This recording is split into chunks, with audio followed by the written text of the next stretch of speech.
You're listening to Suburban Happy Hour with Anne-Marie and Julia and Delaney, the podcast where we make delicious cocktails or mocktails and talk about everything under the sun. Because the best conversations happen at happy hour.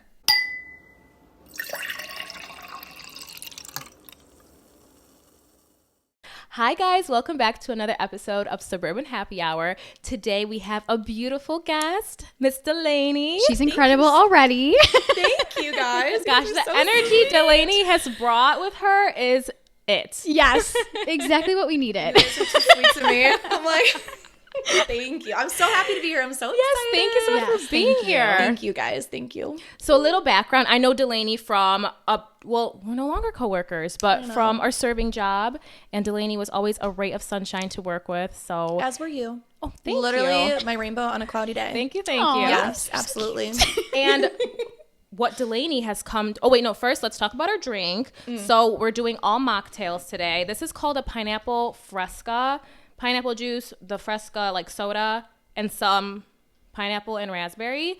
Anne-Marie opted out of pineapple because it gave her PTSD from her Malibu and pineapple days. Which is valid. Yeah, I which took is one valid. sip and I was like, ooh, no. I like immediately almost threw it up. So Yeah. So no pineapple juice in mine. is that which version good. still good though? I mean, Fresca's I don't know, actually man. quite decent. Fresca is honestly so good. I really have is. been really into Fresca lately. Oh, yeah, Every so good. party, everything, Fresca.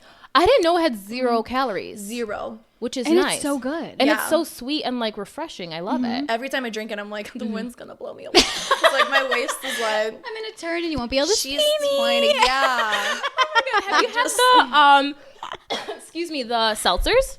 Mm-hmm. I just tried them Delicious. yesterday at that little party that one they of the were girls there? brought it. Yeah. Yeah. Oh, And it cute. tastes So good. just like the non-alcoholic ones. Yeah, it's They're so delicious. good. So that might be my drink of the summer for the They rest of just the know summer. what they're doing. Yeah. Yeah, they really do. They really do. But let's get into, well, first, I wanted to introduce kind of the topic that we're going to be talking about. So Delaney was kind enough and brave enough to talk about a pretty, topic that I feel like some people can really identify with and learn from. I'm excited to see what your approach is on it because Yeah. you mentioned, it doesn't have to be, a sad topic, and that's the topic of talking about grief and losing your sister, and then also therapy and how that's helped your life, etc. Yeah, So I'm very excited to dive absolutely. into it. Thank But first things first, we always ask every guest this question of how are your 20s treating you so far? Ooh. Yeah, I think when I hear about my 20s, I think of so many different things. I think about so many joyous moments. I think about just, all these challenges I've overcome. I think about being transformed into the woman I am today. And it's felt like a century, if I'm going to be honest. Like, my 20s have been long. I just turned 27 in June, so very excited about that and very grateful to be here. But yeah, I just feel like there's been lots of difficult challenges I've had to overcome. As you guys mentioned, losing my sister. I lost my sister last June, so June 22nd of 2023. Oh, wow. And it was very sudden. So yeah, that's been the biggest challenge I've had to overcome. And I think just even in that short year has transformed me more than the entire decade of like my 20s so far. So yeah. Okay. And then, so you kind of already addressed the overcoming portion, but with that being said, is there anything like in your 20s that you've really like leaned into, or kind of, if you haven't, is there anything that you would want to try doing before your 20s are over? Absolutely. I feel like in America, we have this kind of trend going on where it's all about like individualism. Everybody is like, put yourself first, which yes, true. Put yourself first, create boundaries. But I feel like we've really struggled with creating more community. Like I really wanted to just be a better friend. That was like a huge thing I really wanted this year was, and just like the past couple of years, just how can I show up for my friends better? How can I be a better friend? How can I be more supportive?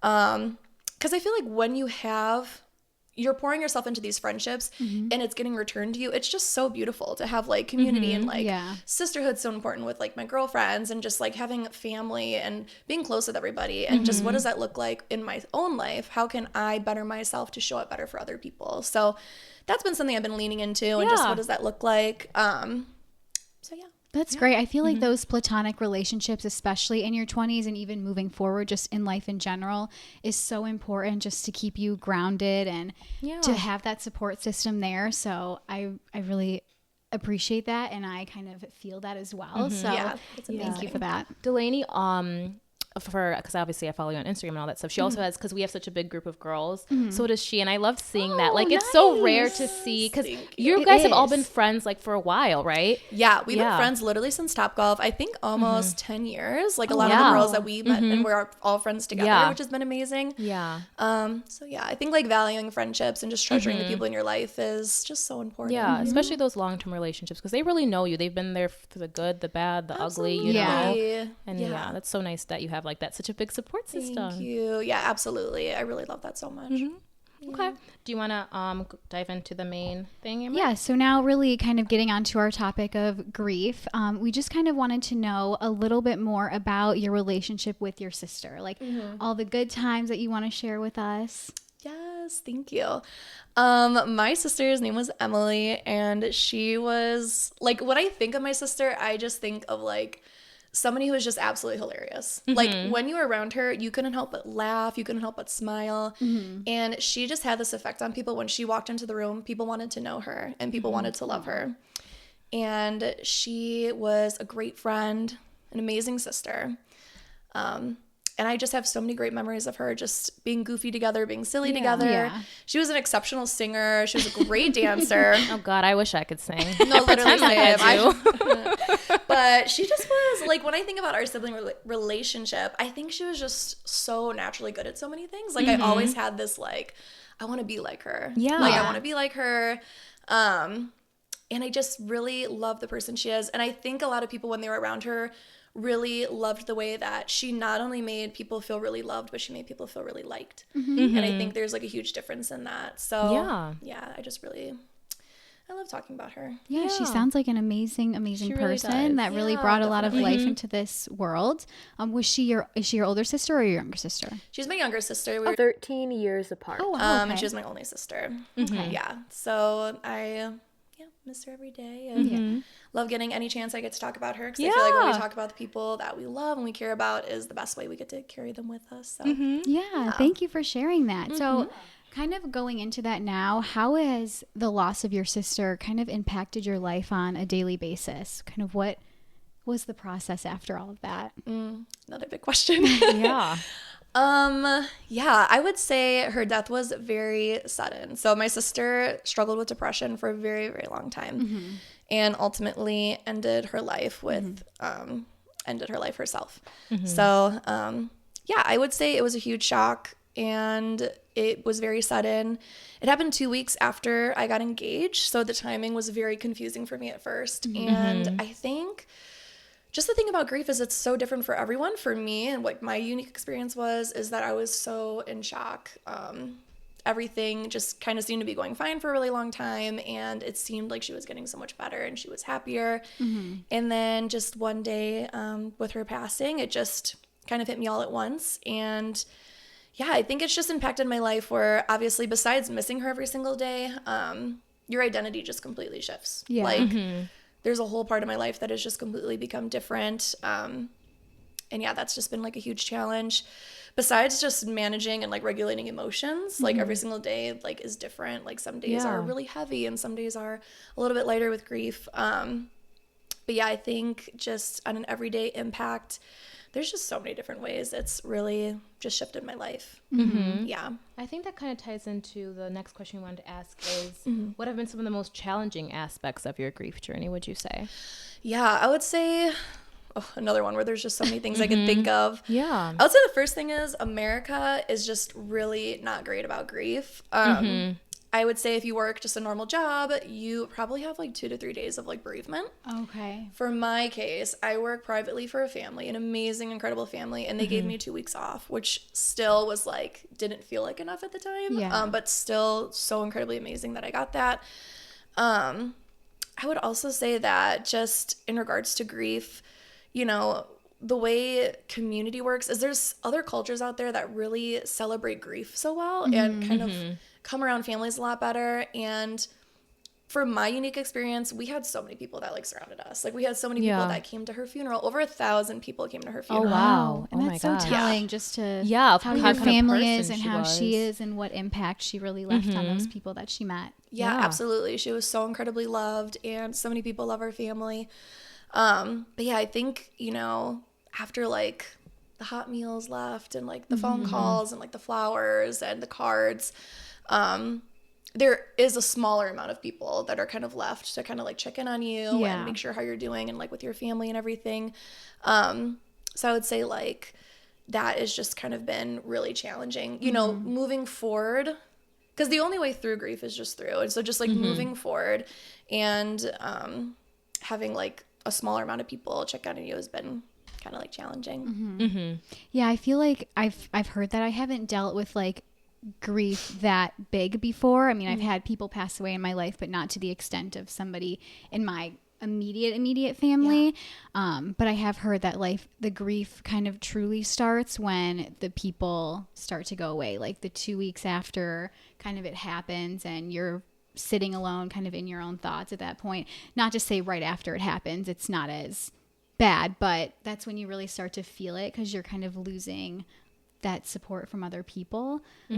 So I kind of understand where you're coming from when you said that. Yeah, thank you so much. Yeah, I would say we have had so much support and not necessarily like lost support, but I think grief is just one of those things where you don't understand it on the level like I understand it until it kind of like happens to you. Like it's kind of like having a baby or getting married or these really big life experiences. And, you know, a lot of people are like, they see you and they're like, oh my goodness, like you're going out with your friends.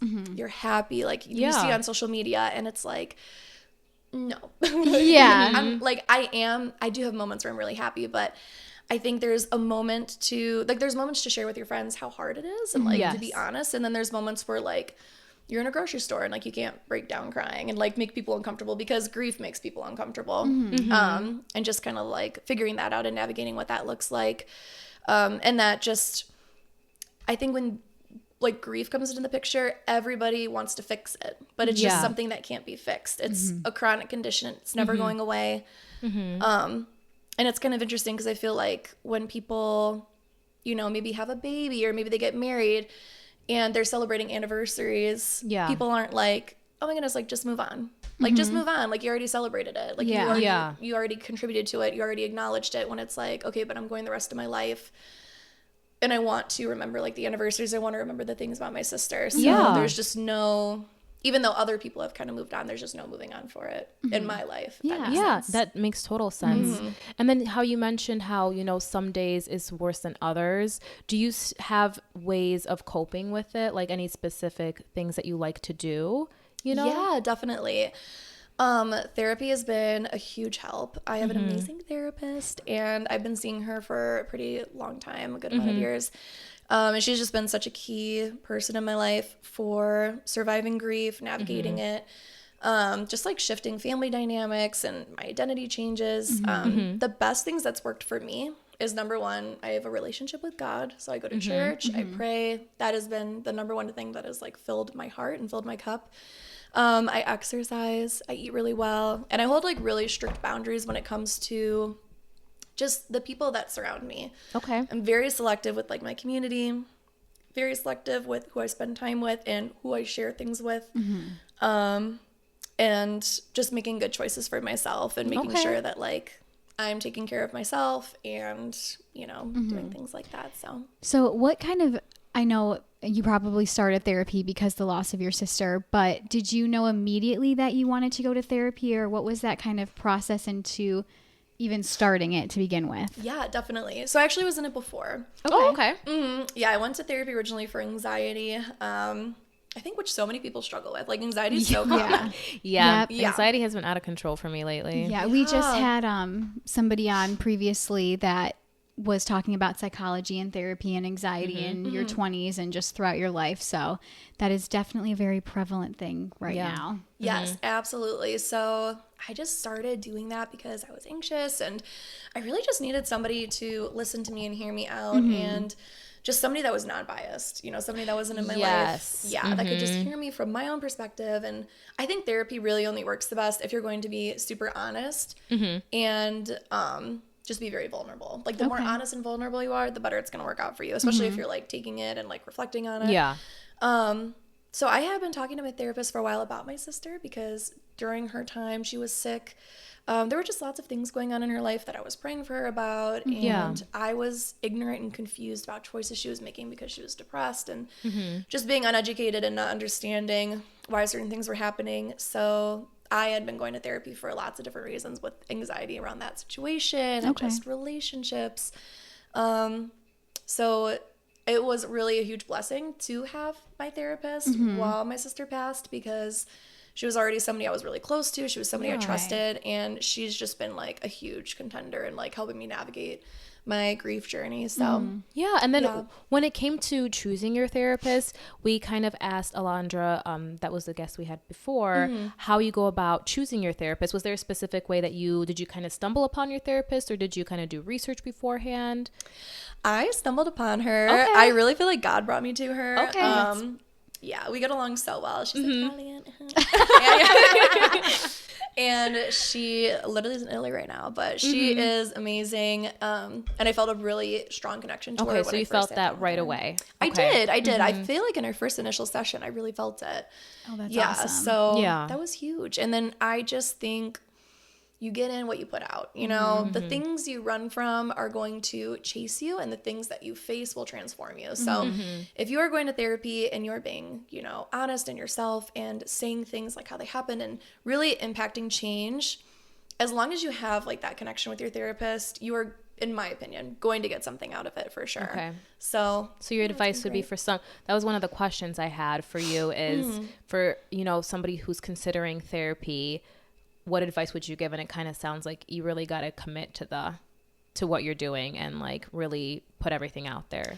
Yeah, definitely. I would say a lot of people kind of almost feel like therapy would never work for them. Yeah. Which is so common. I've felt that way before. I've had, you know, my parents have felt that way before. I've had friends. And it's true. Like sometimes a therapist might not be a good match for you, or maybe a type of therapy wouldn't work for you. But I think that everybody could use somebody to listen to them and make them feel valued and heard and respected and understood and just supported. Somebody who is in your corner constantly fighting for you, that like is consistently showing up for you, can really impact your life and transform how that looks. So yeah, I would say just to try it. And like just show up. Yeah, really that's all you can such do. another good way to look at it too. Just like to have somebody there that's actually always going to show up for you and things like that. Again, like when I was thinking about therapy, I never thought about it in that aspect or that light. So it was always like, well, what's wrong? Why do you need to go to therapy? It's like, I just want somebody to listen to me. It's as simple as that, you know? I have a lot of things to say. Like you said, I'm a yapper. I'm a yapper too. Like, same. I love to talk. So no, that's a really good way of putting it too. Yeah. And you deserve to have somebody to listen to and like make you feel loved. So I feel like that's something everybody deserves, you know? Yeah. Yeah. So kind of going more into other kind of sources of comfort, you said therapy was one. Has there been any other like unexpected things that have brought you comfort that like you would never think would in a time like this? Yes, absolutely.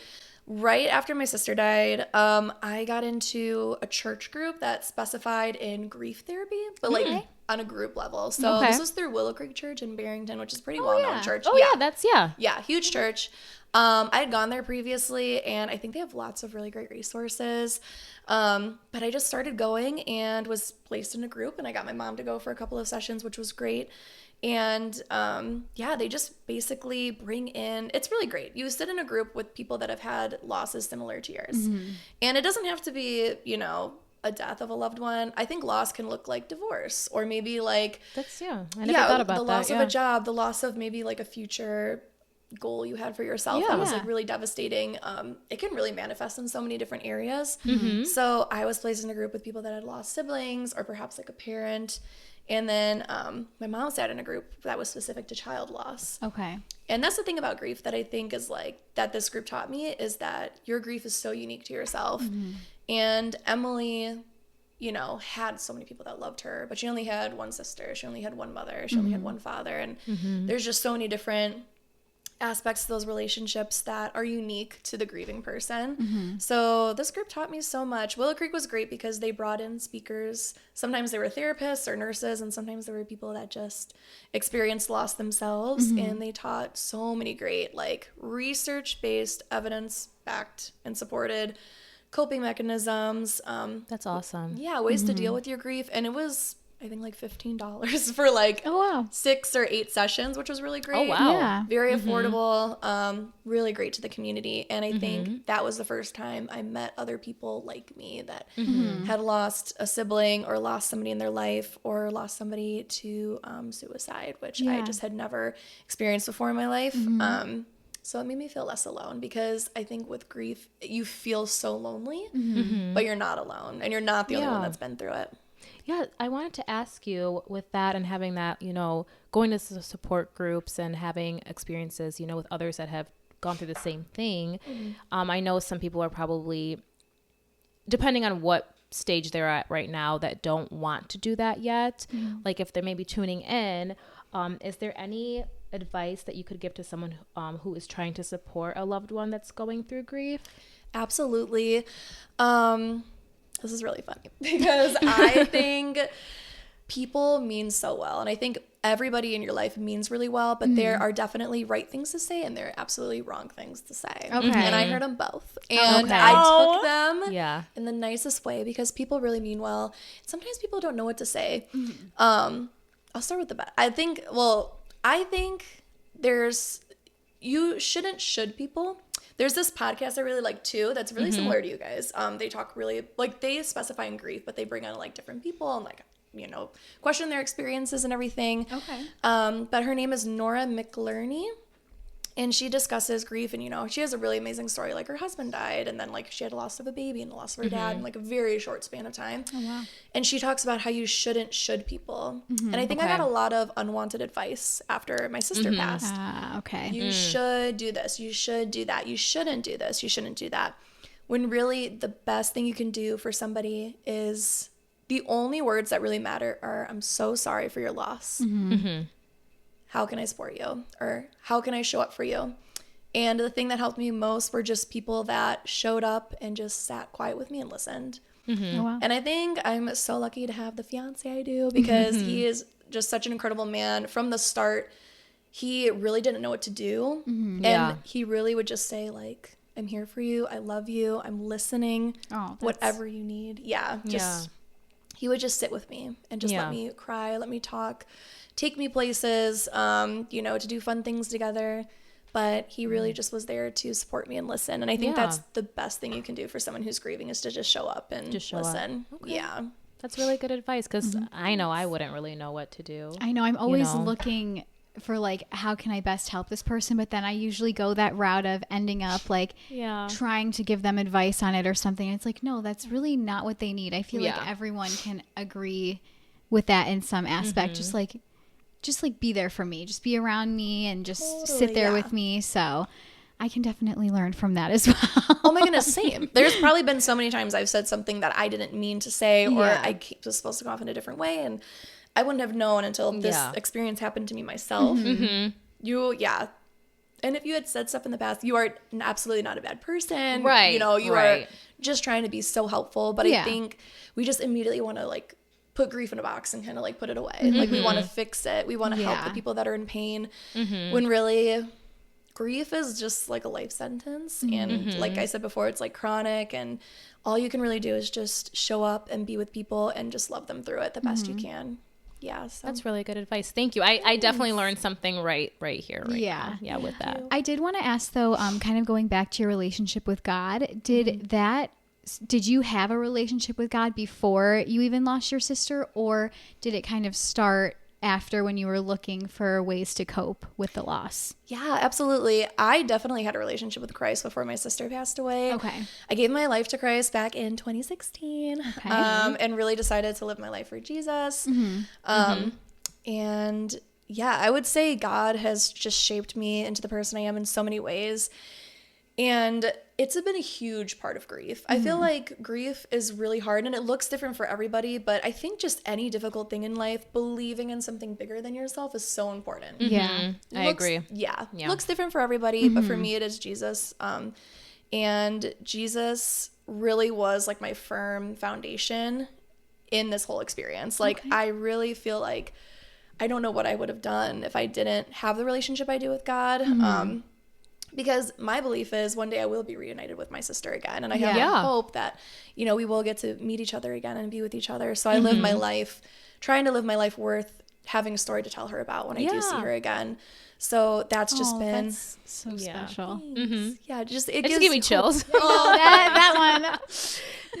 That is true. Hope. I believe I have faith too, and I really do believe in like the afterlife and all that stuff too. Absolutely, so you will see your sister again. I feel it in my heart. I know when I think about it, when I pray, and I always pray to God and I just say, Lord, would you please, tell Emily, this happened today, or would you show me a sign, then I see them all the time, and I feel her. She's never left. So that was going to be another question that I had, like in regards to the signs and stuff. Is there, like, when those signs happen, kind of what are you feeling? Like, do you feel like happiness? Are you sad? Is it just a mixture of kind of everything, or any specific signs that you want to even talk about right now? Yeah, absolutely. I'll say I was very closed off to the signs at first. Like when my sister first died, I was, very much in shock and very much in despair. And I would say there was a time in my life where I felt like I just had to be super strong for everybody, and I wasn't allowed to feel, and I wasn't allowed to even like look for signs. And, it didn't start until I really went to therapy and, started talking about grief in therapy, and then like the grief counseling group that I did through the church, grief support group. And people were starting to talk about signs, and I was like, yeah, like whatever. Like, birds fly all around all the time. Yeah. And, for my sister, her nickname in our family was Little Bird because she was the last one to leave the nest, and she had a tattoo of Little Bird. Yeah. So I kind of always assumed that, maybe one day I'd like see something. But I think for me, it's really when I like sit down and I pray and I ask, God to show me a sign. But it shows up in so many ways I didn't expect. I would say it shows up in the way that like my community shows up for me, the way my friends show up for me and like meet my needs just in like this crazy way I would never even ask for them to be needed. My fiance is like really great at this. His family, my family is really great at this. And I feel the peace that like God sends to me, and like, the peace I feel knowing that I belong to God and my sister belongs to God. And, sometimes I would say see signs like, I do think I see signs sometimes when I like see maybe like a ladybug that just kind of showed up, or like a little bird. But I really feel the signs in like the people that love me so much and just show up for me so well. I just feel like a lot of my friends just touch me without even using their hands. Like they just really, like God uses them in my life to make me feel so loved and so valued. And that's been huge. And that's what I feel when I believe like God is showing me signs, just because it's so personable and it's not anything that anybody would know unless if God like told them to do it for me. Yeah. No, that's awesome. That's so cool. I know. I think it plays a big part too, because your support system, like we even said at the beginning, is just so important, because you never want to go through grief or any type of those big moments in your life alone. So supporting yourself around those people, or surrounding yourself around those people that are really going to support you and build you up in your amazing times, and then even your hardest times, is so important. Yeah. And then it seems like, you have a lot of great relationships in your life, that's helping you along the way. How would you say, or would you say that your grief, has that impacted your relationships in ways that you didn't expect that they would? Oh, totally. Be impacted? Absolutely. Yeah, that's such a great question. I think people just really don't realize how grief makes you so lonely. And there were lots of times I was telling people like, I'm fine. Like, I'm good. Like, everything's good here. Yeah. I'm strong. I'm capable. I lied through my teeth. I literally was like crying myself to sleep every night. Crying in the morning. Every day for like months, and it only has been actually a year and a month today. So it's still been a very short period of time considering like the length of like the rest of my life. But yeah, I would say you need people, you need friends, you need community. That has been research proven over spans of just like grief research that you need people. You need community. Okay. Community is the number one thing that really helps grief. It helps a broken heart. People showing up, people listening, just having that support, it makes the biggest difference.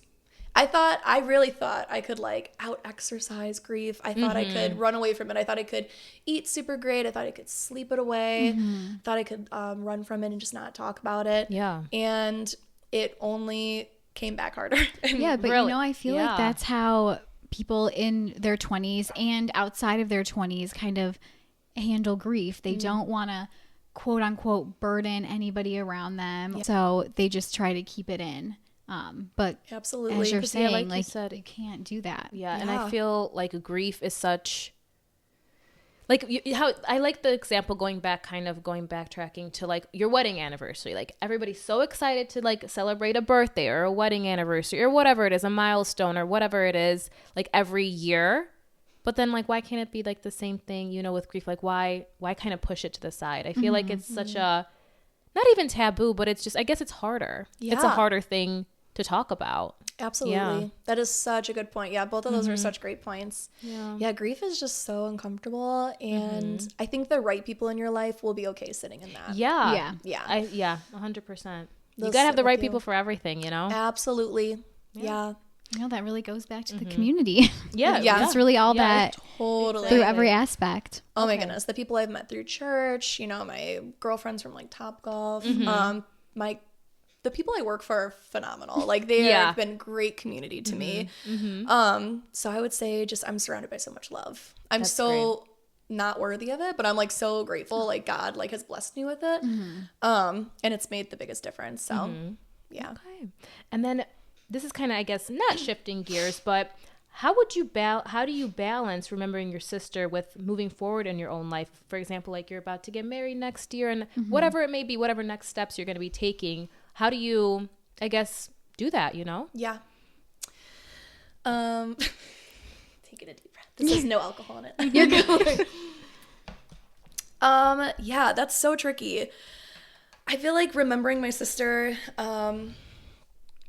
it's easy to do because I think about her every day. I miss her every day. I think about her every day. Like I said previously, some days are really heavy. Some days are better. But there's not a day that I don't miss her. I've created like photo albums of her. I've created like musical playlists of like songs she likes, songs that like remind me of her. So remembering her hasn't been too hard. I would just say like talking about my sister has been a challenge. It was something I didn't want to bring up in the beginning because I was like, oh, like I don't want anybody to feel bad for me. I don't want people to pity me. This is very much like just me trying to be like independent and I'm good. Like I have everything's all good. Yeah. When really like my friends wanted me to talk about her and like my friends wanted to bring her up. I have like when I say I have the greatest friends, like one of my friends, Drea, she has been a huge, huge impact in my life. She had lost her father about a year before my sister passed away.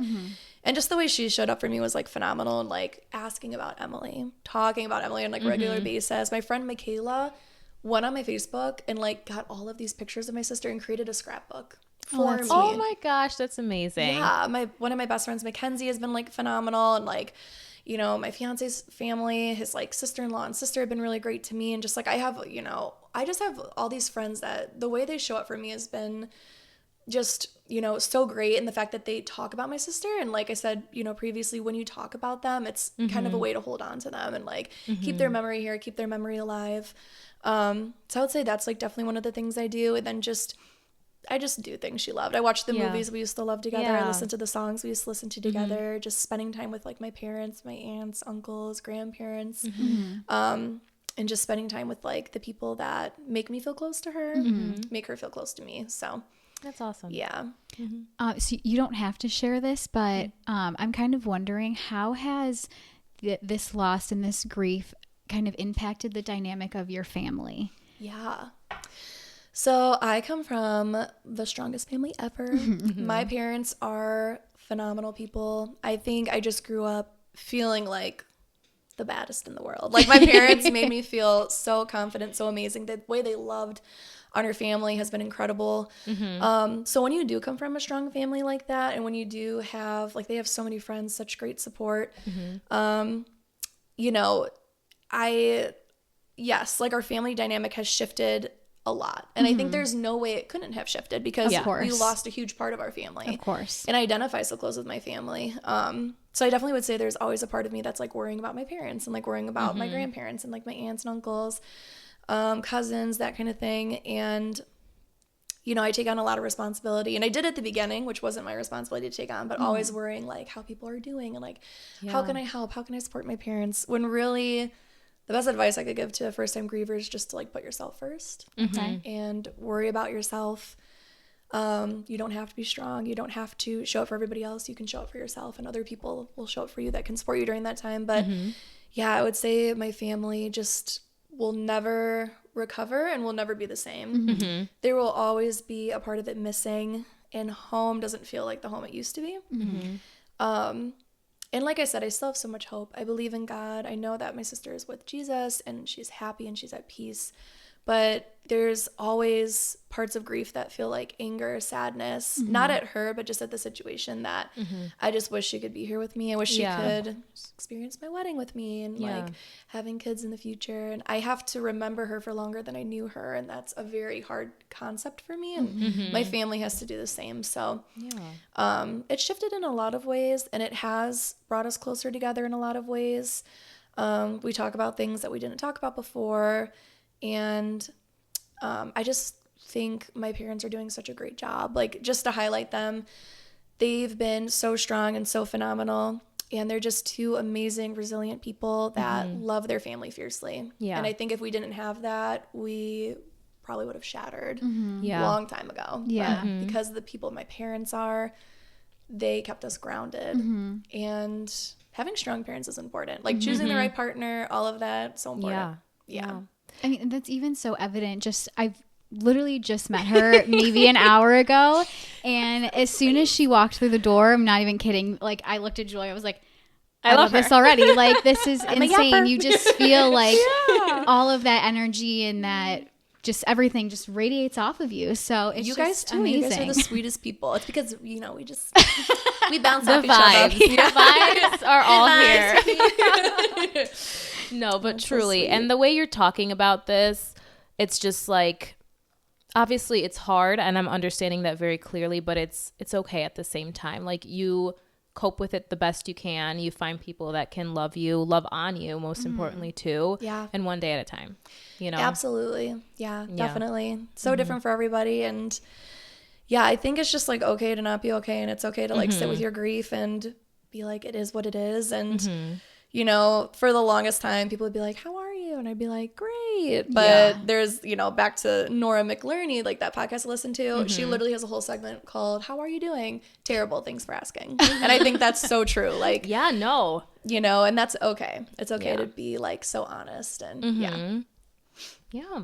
I wanted to ask you how Amory brought up your family and your dynamic. And you were saying, you know, that you guys really were there for each other. And then obviously you don't have to share this, but I just wanted to know if there are any like rituals or traditions that you guys found meaningful in honoring your sister's memory. Like, is there anything, again, you don't have to share whatever it specifically is that you guys do like every year? Like, well, obviously, I'm sorry this happened last year, but just in general, like bringing her up, or any ways that you guys like come together and discuss her and all that stuff? Totally. That's a great question.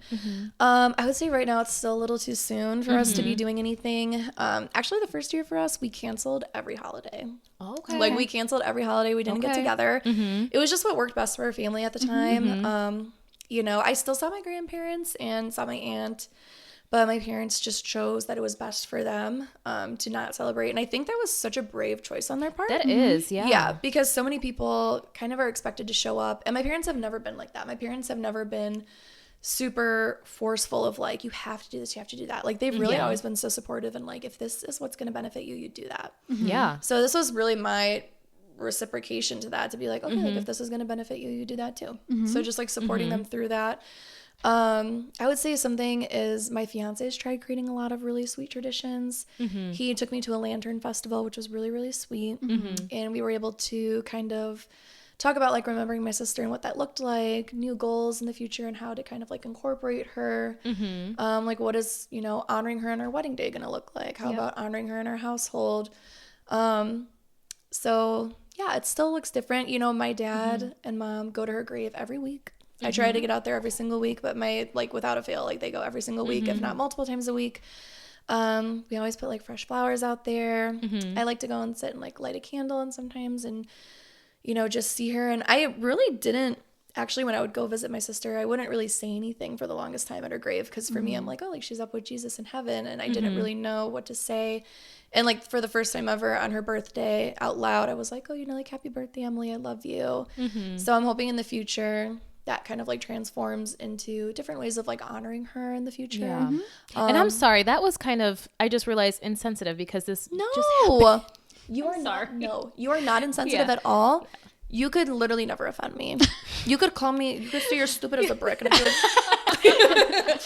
you could not offend me. You are a friend. You mean so well. And you're just asking questions. And like, these are things I think people are curious about. And it looks different from like every culture to every, you know, country. Poland has beautiful traditions where they like honor their loved ones and like Catholic masses, or maybe they, you know, their cemeteries are very beautiful. They are, yeah. And like same with like Italians do like a really great job, Greeks, like there's just so many different like cultures that honor their loved ones in beautiful ways. So yeah, I think we're just still kind of figuring out what works for our family, and I'll keep you updated. So kind of stemming off of that, what do you wish people like knew more about grief? Yes, this is like my favorite question to get because grief is so multifaceted. I used to say that it is as hard as people say it is because a lot of people are always like, it's not as bad. Like, it's not as bad as they say it is. No, it sucks. Like, it's so hard. It's been the worst thing I've ever gone through.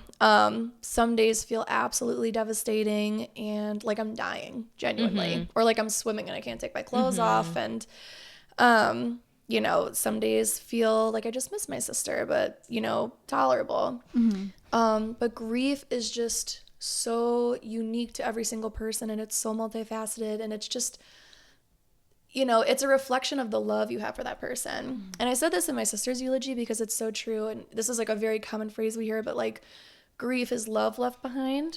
And I think that is just, you know, a great way to summarize what grief is. But grief is, you know, grief of a lost one is so much more. It's grief of the future. It's grief of what could have been. It's grief of the plans we made. It's grief of, you know, what things would have looked like, what they could have looked like. And I think suicide too has been really challenging because I think for a long time, well, you know, as far as we've come, there was like a lot of guilt. Like, what could I have done? What could I have said? And nothing. There's nothing I could have done or could have said because depression is real and it's an illness. And my sister was so brave. The fact that she chose to stay longer than she could have. And she gave us more time with her.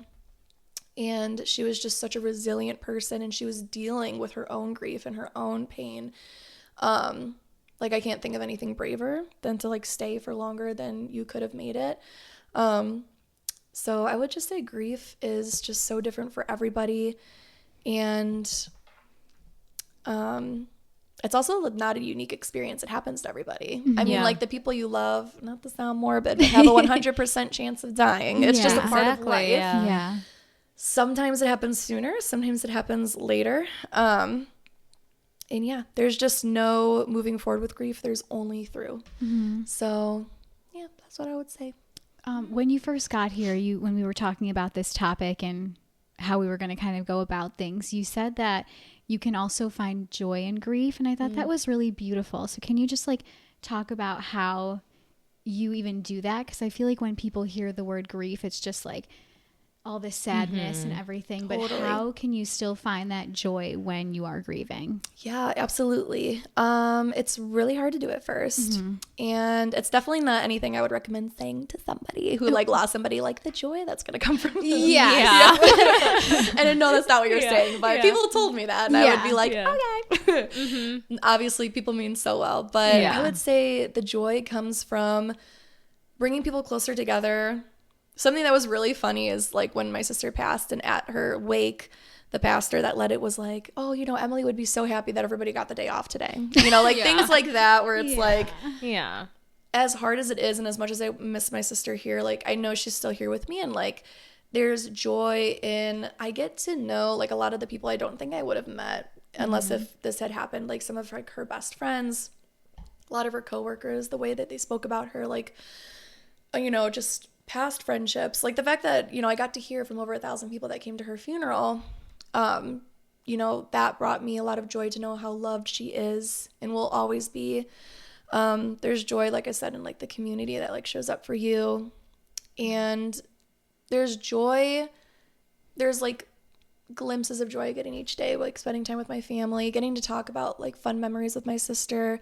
She just brought so much light into the world, and she brought so much joy into the world, and it's like impossible not to think about her and the memories and not laugh or smile. I just had seen my aunt and cousin in Tennessee, and like my cousin went through like a scrapbooking phase, and she used to babysit me and my sister. So she like pulled out the scrapbooks, and we were like cracking up because of just all the funny pictures and silly memories. And I think that there's just still hope for the future. I am a firm believer that the best days of your life haven't even happened yet. Oh, yeah, 100%. And you just never know how good it's going to get. You really don't. There's been things so good that I prayed for that came into my life that I never expected. And to me, God is so faithful, and he sees you and he hears you and he's listening to you, and he wants you to, you know, have that relationship with him. And I think that there's just so many blessings that can come into your life if you just have hope and you hold on and you just keep looking towards the future. And yeah, I just don't think grief has to leave to get that. They can exist next to each other. You can be hurt and grieving, and you can be excited for like your first child, be excited to get married. You can be excited to buy your first home, and still like take that person with you. You just carry them in a different way. I think that's a really great way to look at it, and a lot of people can learn from hearing about that. I just feel like we don't talk about grief as much as we should. Like you said, it's something that unfortunately everyone's going to have to go through. That's just how life is. It's just important to speak of it and just put it out there and let people know that they're not alone. As much as you said, grief does feel like the loneliest thing at times, or even all the time. But just knowing that there are people or communities that you can reach out to that will lift you up in those times is really important. Thanks for validating that. Thank you. It really is. So now to change tracks again, I wanted to ask you, are there any specific like memories or stories that, you know, when on a day that you might be feeling really down, that you like to like go back to, that you shared with your sister, that you would want to share with us? Absolutely. Thank you for asking that. Another one of my favorite questions. There's so many stories I have of Emily. I think just like growing up, it was such a privilege to be like girls together with her. And she's just been one of like my greatest love stories ever. And it's really funny because I think a lot of my best memories with her are from like childhood, because in our adult years, I think these past couple years, we were kind of just starting to become really kind of like best friends again. We were very different people, which is so funny. Like she's like cute and quirky and like has great fashion sense. I mean, some of my favorite memories of her are just like ways she surprised me so many times in my life. I remember a specific time we went to Arizona to visit my brother. And this is my first time my fiance was like coming out with us to meet my brother and like my family that lived over there. And you know how sibling rivalries go. Like me and my sister are like like bickering back and forth a little bit. And I don't know exactly what happened, but I saw this dress that I really liked. And if you know me, you know I love clothes. Don't believe this. Look at my Instagram. But she was watching me like just admiring this dress. It was an expensive dress. Like it wasn't cheap. And I just was like, oh, like I really want this, but I, you know, don't want to buy it, whatever. I was like still an undergrad at the time. And she was like, oh, like just get it. And I was like, okay, like, you know, whatever. But I kind of just left the store and didn't even think about it. And so my sister, you know, comes out of the store with a shopping bag.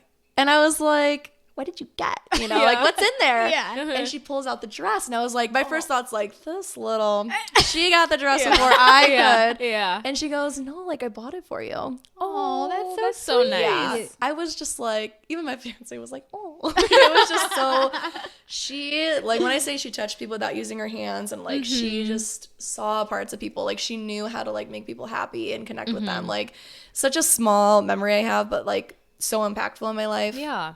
There's been so many memories of us like growing up and playing with like our neighbors. Like, we grew up with like 3 girls across the street, and then like another 3 girls next door, and just like so many fun memories of like riding our bikes, playing outside. Growing up in school together, we did like violin together, sports, just all these different things.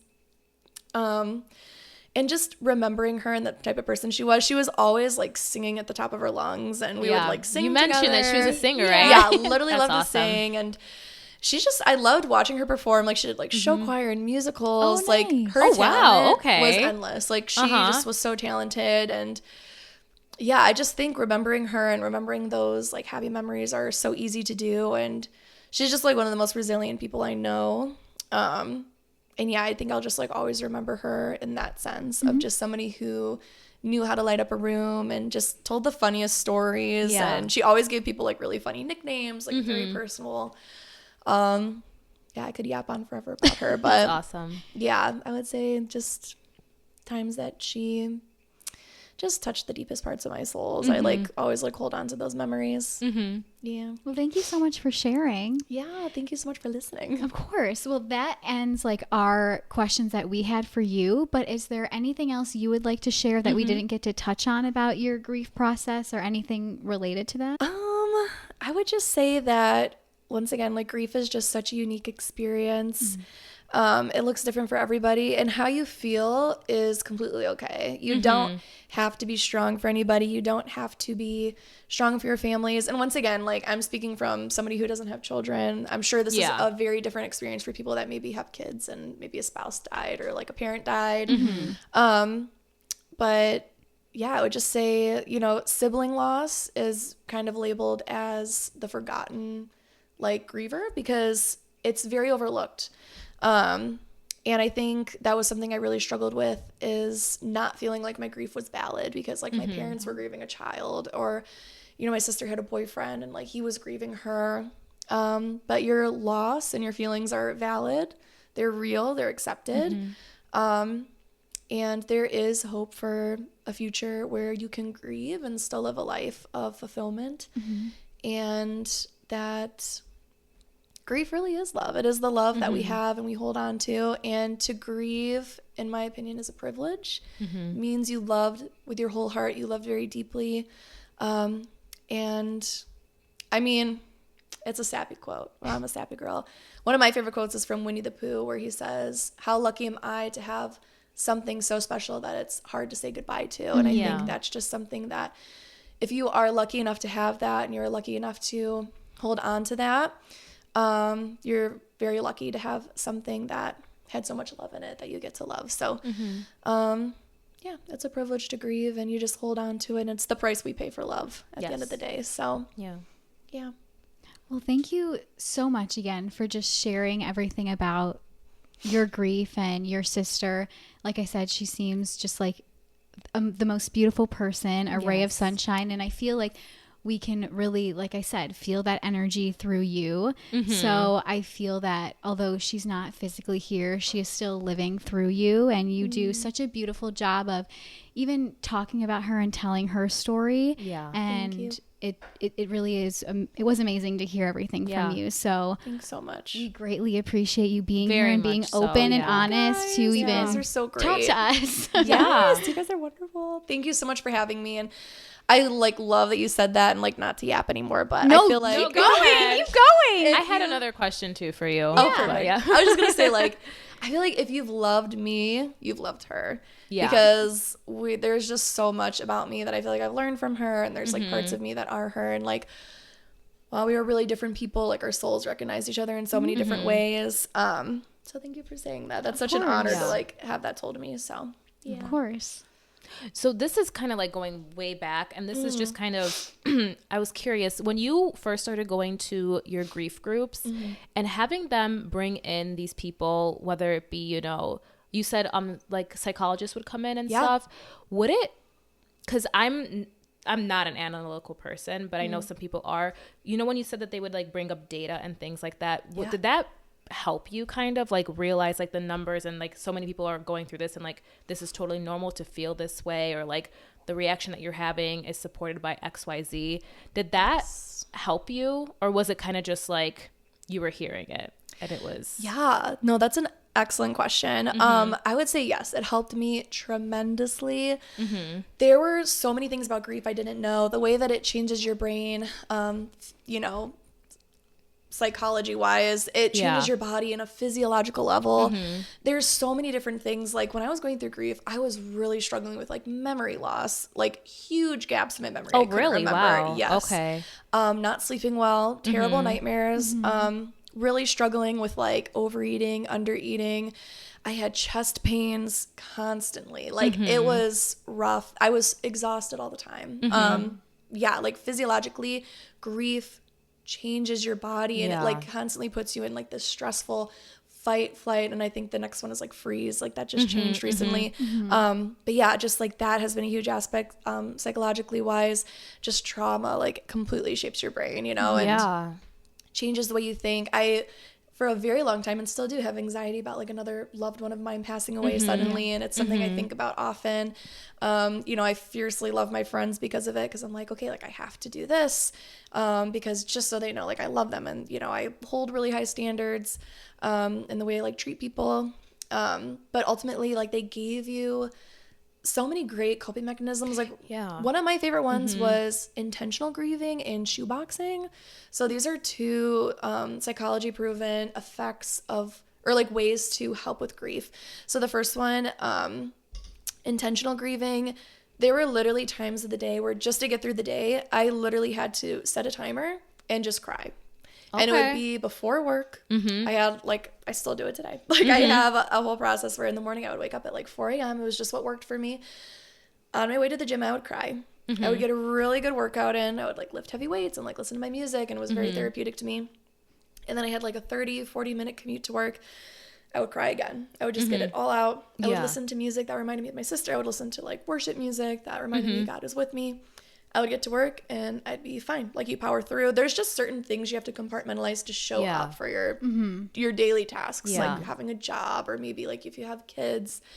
And then the second one was shoeboxing. So what this looked like is taking all the different parts of the grief I was experiencing, and if you can just visualize having all these shoeboxes in your closet and then labeling them with different things and opening them up at times that were convenient for you and in your life. Okay. So for me, a lot of the boxes were, you know, family or wedding day, future children, my sister's future children, my sister's future wedding day. These are all things I was having to grieve. There were so many people that were waiting to meet her that never got to meet her. I had to grieve that.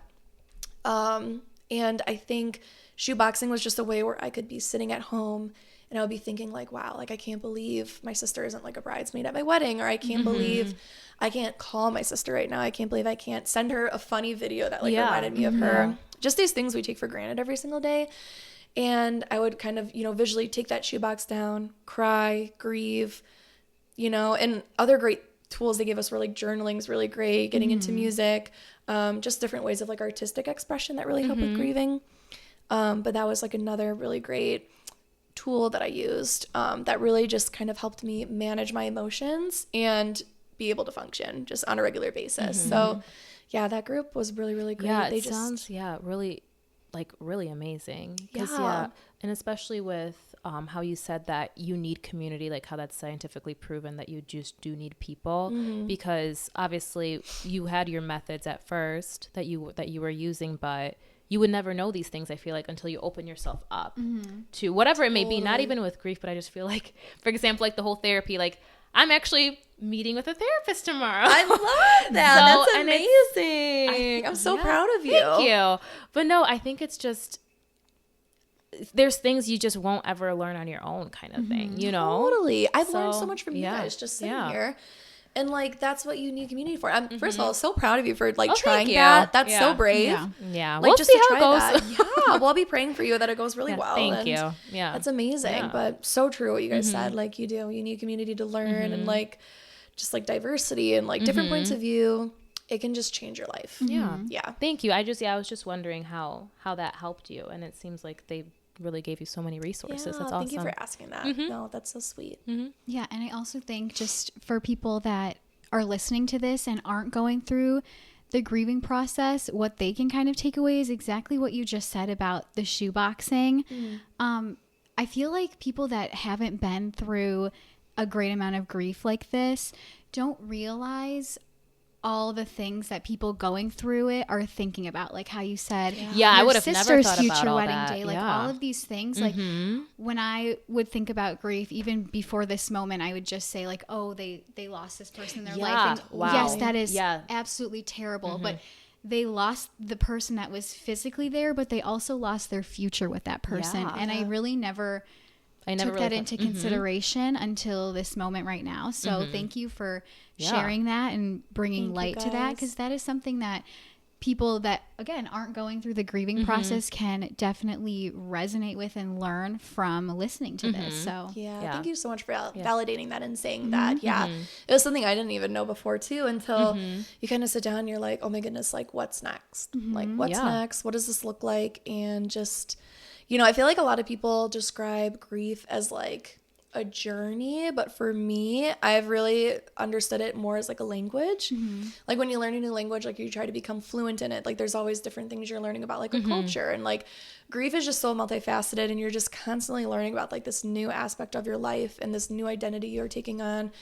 And like, like you said, like there's just so many parts like you wouldn't even expect come up from it. So absolutely, that was something I didn't even know too. So so thanks for highlighting that. I appreciate it. Thank you for sharing. I really learned so much from you today too, and thank you for being so brave and sharing your story and your sister's story. Yes, thank you. I'm not the most eloquent speaker. Oh my god, you are you kidding me? You need to stop. Please, because you talk so well. You're like, talk to your therapist about this. But just to kind of wrap up this segment, is there any advice you would give people in their 20s that are going through grief, or that are trying to support someone going through grief? Just any kind of closing remarks you have for people that are listening.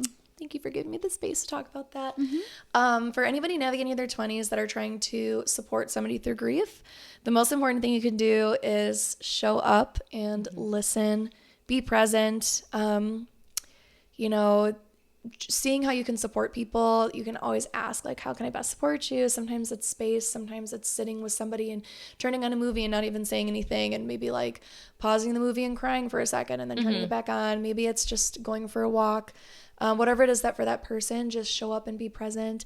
You don't need to be anything you're not. You can just show up as you are, and that's more than enough. For somebody navigating grief, I would just say that you don't have to be strong. Okay. It's okay to let people help you. It's okay to allow people to help you. Be honest with your friends. Tell them how you're really doing. Don't lie and say that everything's okay. But be honest and just allow that help to come in and allow that community to support you and love you. And just advice for 20s in general would just to be, love people well. Be kind to others. You never know what somebody's going through. Yeah. And like I said before, you never know how good it's going to get. I don't know if you're struggling with depression, or if you're struggling with like suicidal thoughts, if you're struggling with just anything in life, big or small, just never know how good it's going to get. There are moments in your life that you can pray for that will be so good, and the best days of your life haven't even happened yet. And there's so much to look forward to, and there's so many things to do and people to see and people that will love you. And I'm sorry, I don't mean I'm just like so cry. Emotional, but like you just say it so beautifully. Thanks. Just like, I apologize. Don't. You never have to be sorry for crying. Crying is what brave people do. Yes. And you're brave, and you're making me cry. Well, I'm so sorry. Thank you so much, though. That's beautiful. Yes.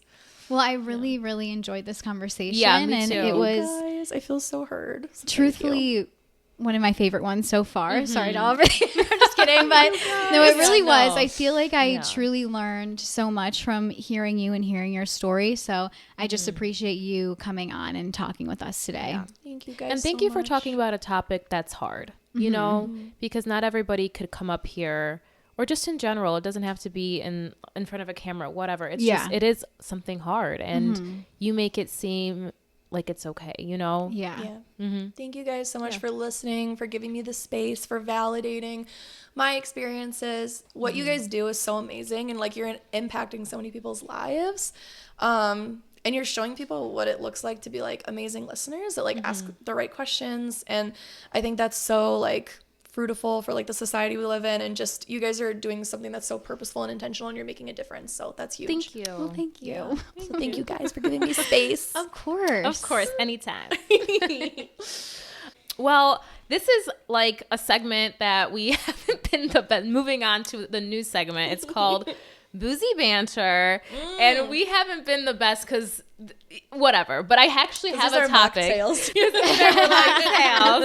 But no, I actually have a topic, and I just wanted your guys' opinion. I'll give it to me. Okay, so I saw this thing on TikTok. It was like this series, and this woman. It was called Vampires in Chicago. Ew. She was dead ass convinced that she was an Uber driver, and that she picked up 4 vampires on New Year's Eve. Yeah. Continue.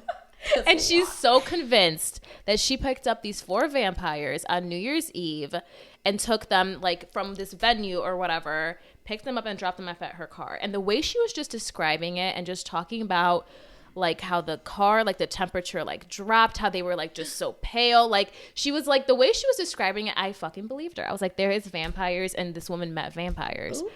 And the people in the comments were like, because it was in front of, she was picking them up. So the story was she was picking them up from this like a church that was redone into like a rave space or whatever. So there's a bunch of people like dressed up like goth like a vampire hangout spot. Yeah, no, like literally like goth like witches, like goat heads on sticks, whatever. And people in the comments were like, well, no shit, like you thought they were vampires. Like they're probably like, you know, they just looked the part. They were dressed up. She goes, no, that's the thing. Everybody was dressed up in costumes, but these guys were like in normal ass clothes.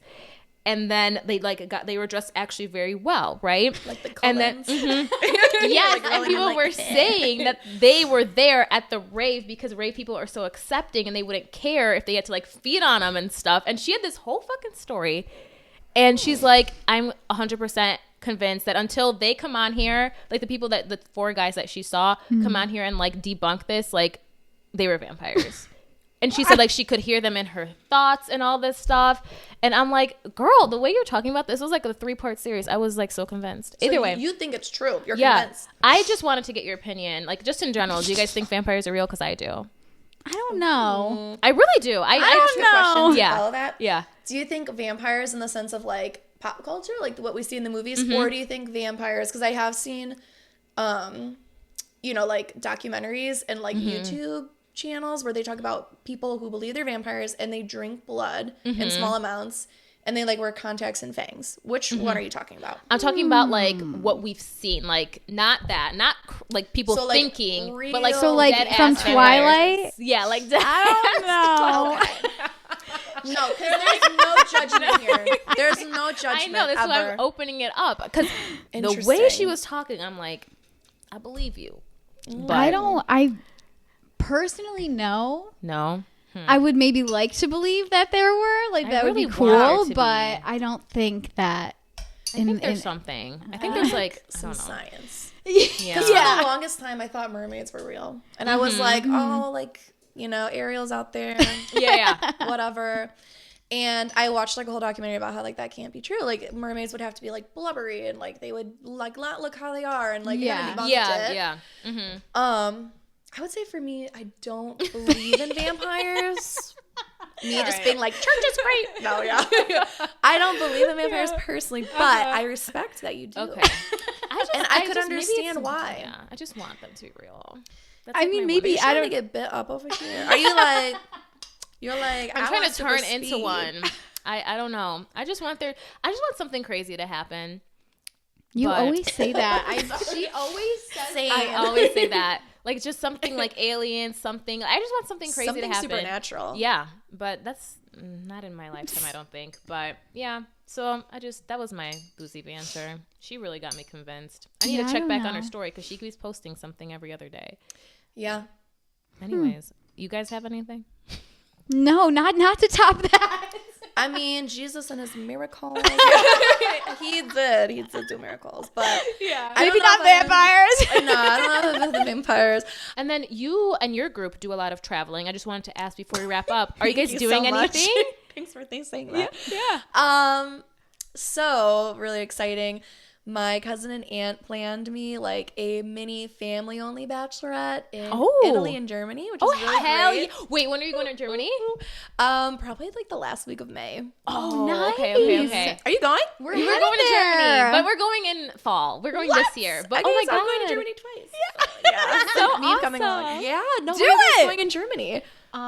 You need to answer that. So I'm the one that just sends money wherever. I don't know the itinerary. Yeah, no, literally, we're going to Oktoberfest in Munich. Ooh, my cousin's done that before. Loved it. Yeah, a lot of people say good things, so we're excited. And then we're doing a day trip to Austria because it's just like a train ride away. It's not too long.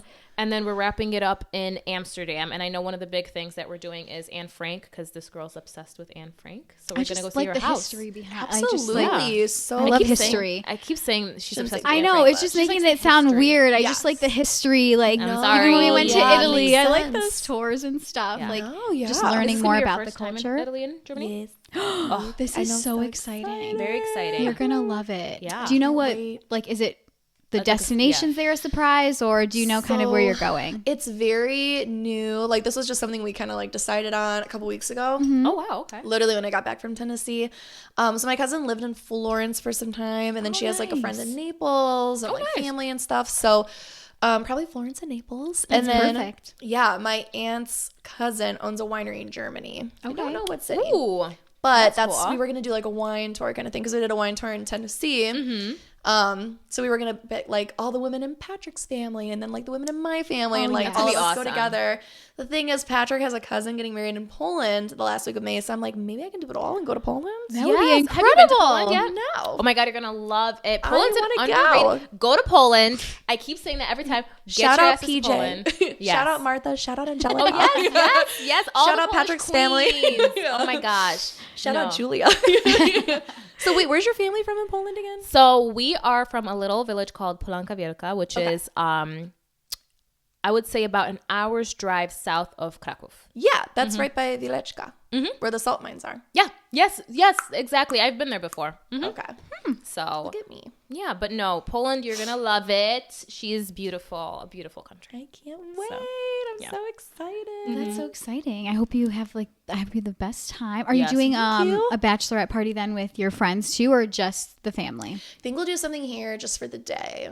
Nice. I'm not like the biggest night owl. Like I Yeah. like to be in bed by like 9. So I was like, what if we respect. Yeah. You're like twinsies.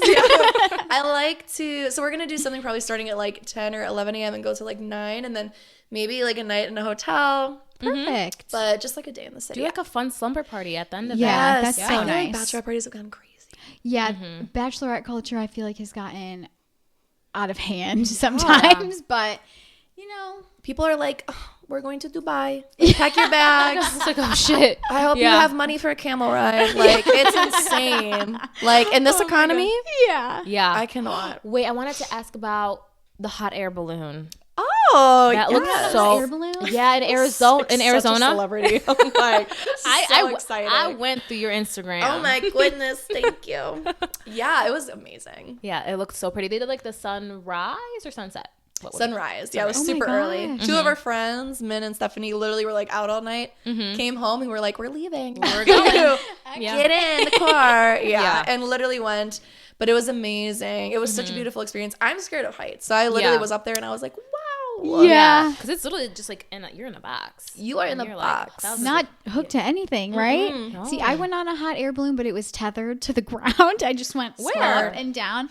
Me and Shai went to like this hot air balloon like festival, Oh, that's like cool. I don't know, 4 hours away or something. Okay. But I would be too scared to go like when it's not connected to the ground. Yeah, no, literally, it's yeah, it's a lot. I mean, it's like, you know, somebody, the head air balloon pilot, I don't know what you would call them, but they're like directing like the heat and like getting the fire to go, and that like it's a whole you know thing. So much goes into it works. Yeah, so I was like, where are we going? And it was just like, do they even know? Yeah, I literally didn't even know, and I was like, okay. And then you get to the bottom, and then there's people with like champagne ready, and then you get to that's talk awesome. to everybody. Yeah, so that was really fun. Okay. And yeah, it was a really fun trip. We gotta do that next time. I know, that's Arizona. cool. Yes, you guys would love it. I'm sure there's lots of other places in the U.S. that do it, but you guys would love it. It'd be so fun. We gotta try it. Yeah. Be great for the podcast. Do a podcast on a hot air balloon. Yeah. We're coming to you from the sky. Literally. Love that. Oh my gosh. All right. Well, thank you for yapping with us. We know you said you love to yap, so we appreciate it. Just for just some banter at the end. Yeah. Especially just again, like I mood. said. Yeah. Well, no, I feel like not even you did, like I said, such an amazing job just talking about it, and you really make it feel like it is a part of life, and although like there is pain with it, you just speak about it so beautifully, and it makes it just feel like a very welcoming space, and maybe people that are going through grief just to know that they can talk about it in a safe space too. Yes, so absolutely. However it may look like for them. yes, we really do appreciate you coming. We'll have to have you back on. This was so much fun. It was. You Tell PJ to come, and then you come and watch her. Yes, literally. No, PJ would be such a great guest. She has so many great like life stories. And, Okay. Yeah. All right, well, She's my roommate. yes, well, thank you so much, and we're so excited for this episode to come out and for everybody to learn from you. Oh, thank you guys so much. Thank you guys you. are amazing. I love you both. Of course, thank you. Delaney. Thank you guys. All right, well, we'll see you next week. Bye.